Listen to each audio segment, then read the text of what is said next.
já fui ao cinema sozinha uma vez e achei bem legal. Eu gostei da experiência de ter ido no cinema sozinha e normalmente eu vou com meu marido.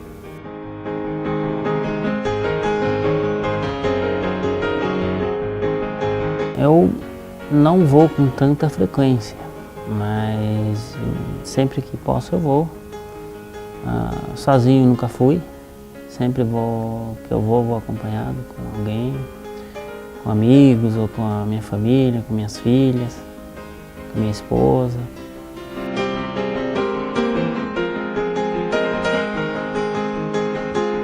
Eu procuro sempre sentar nas primeiras cadeiras, né?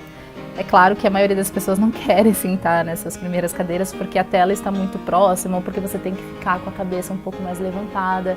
Mas pelo fato de eu ter baixa visão, eu preciso dessa adaptação.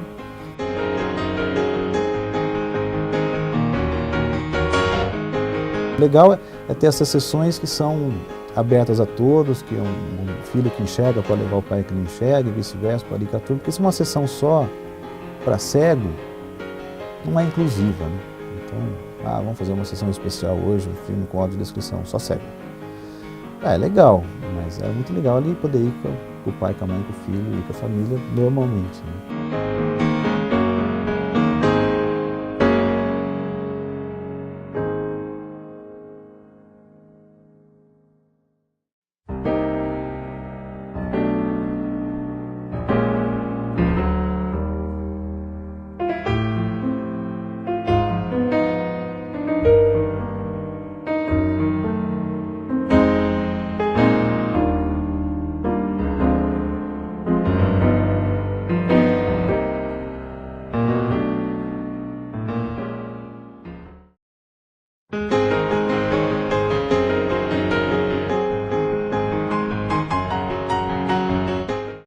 Quando eu perdi a visão, eu tinha 11 anos. Hoje as crianças de 11 anos já não querem mais assistir desenho, mas eu gostava muito de televisão. E eu assistia desenhos ainda, né?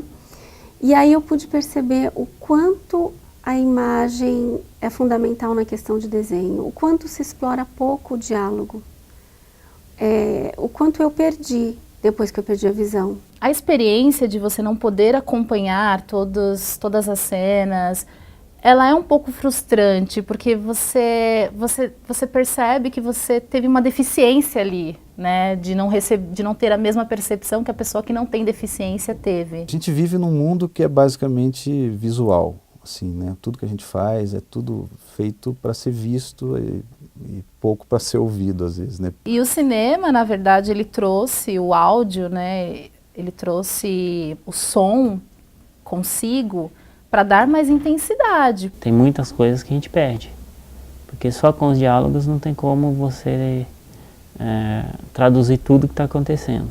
Essa questão da imagem, o colorido, é tão explorado pelos desenhos, pelas animações, que a criança com deficiência visual ela fica fora desse universo. Por exemplo, assim, eu posso dar alguns exemplos, desenhos como Gasparzinho, desenhos como Tom e Jerry. A exploração da imagem, quando ela é exagerada, ela deixa a pessoa com deficiência visual fora desse universo. E a criança, ela sofre muito com isso. Aliás, eu não vou nem dizer que sofre, ela é excluída, literalmente excluída do universo tão colorido que ela deveria fazer parte, né? Você não conseguir acompanhar uma expressão corporal, uma expressão facial e de você acabar perdendo pontos da cena que são totalmente relevantes para a sua compreensão. Os barulhos também que dá para entender, tipo, se houve barulho de passos ou barulho de alguma coisa, você consegue perceber também que está acontecendo algo ali. Tá andando num cavalo, está num carro, o carro está andando numa estrada. Dá para perceber, mas sem audiodescrição, muitos detalhes são perdidos. Então, com certeza, o entendimento daquela cena é muito menor. A imagem já foi o único meio de expressão e interpretação no cinema. Somente a visão era capaz de revelar os significados contidos em um filme. Com a chegada do som, não só os deficientes visuais ganhariam a oportunidade de entendimento e interpretação, mas outros grupos, como os autistas, disléxicos e deficientes intelectuais, também teriam a possibilidade de viver a experiência do cinema.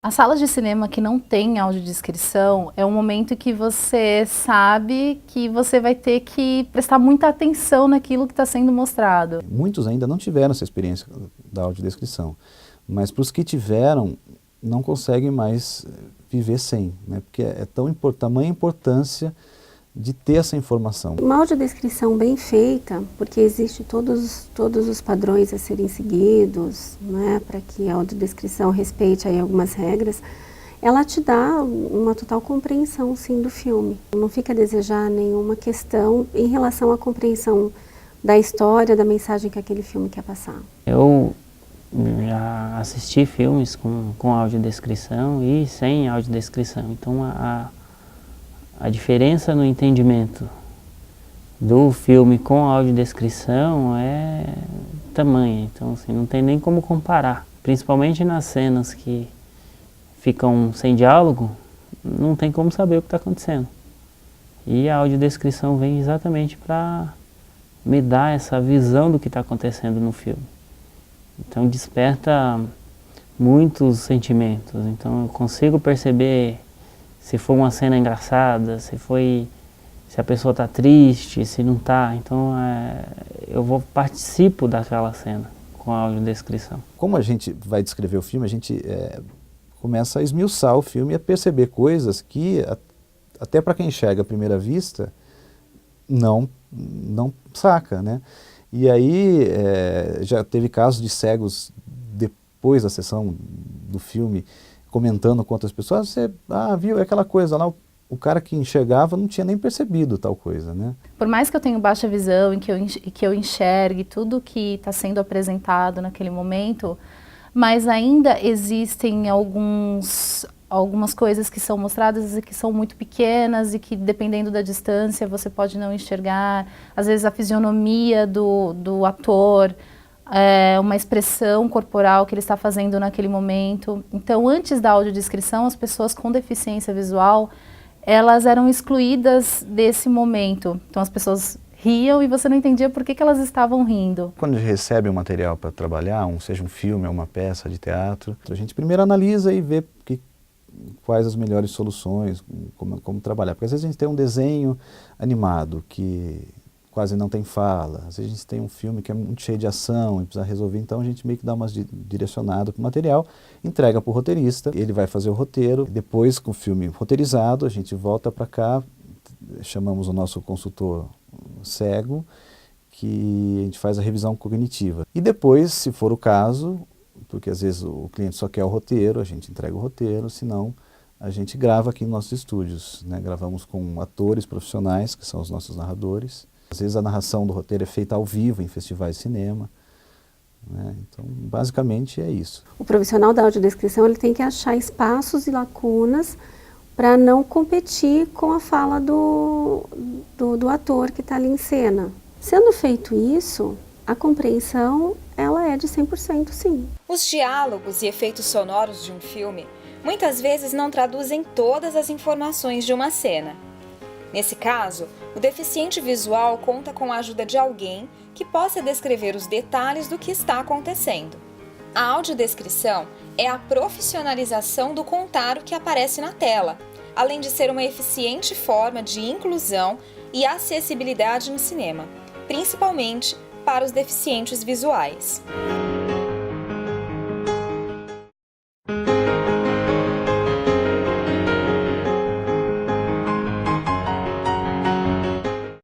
A gente não tem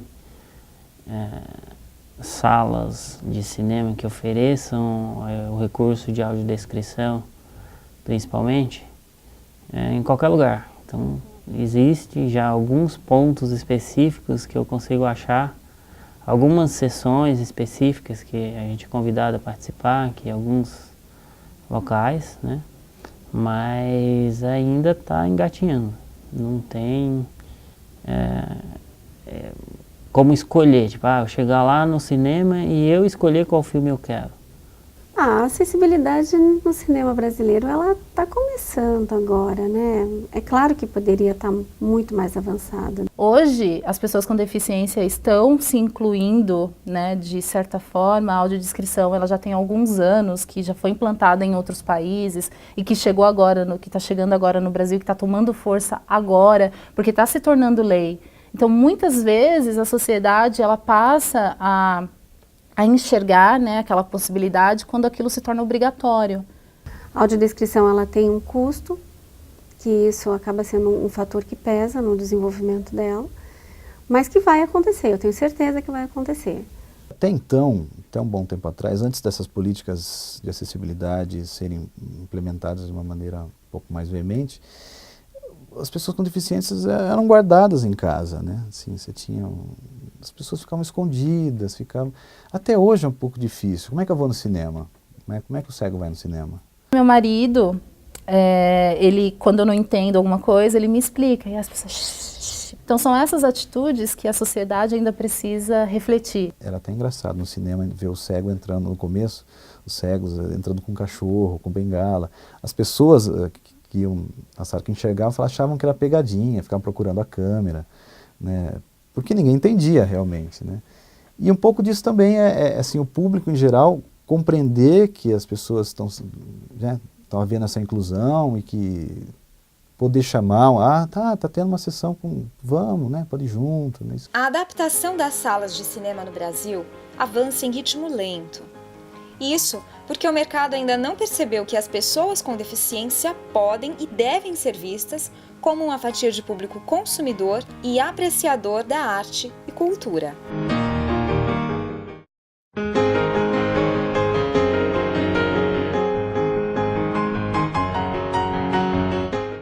Com a audiodescrição, facilitou tanto o acesso dessas pessoas para compreender a mensagem do filme, da peça teatral ou do que houver audiodescrição. É uma ferramenta que tem extrema importância para as pessoas que não enxergam. A audiodescrição me traz essa percepção de tentar me mostrar o máximo que o filme está passando ali.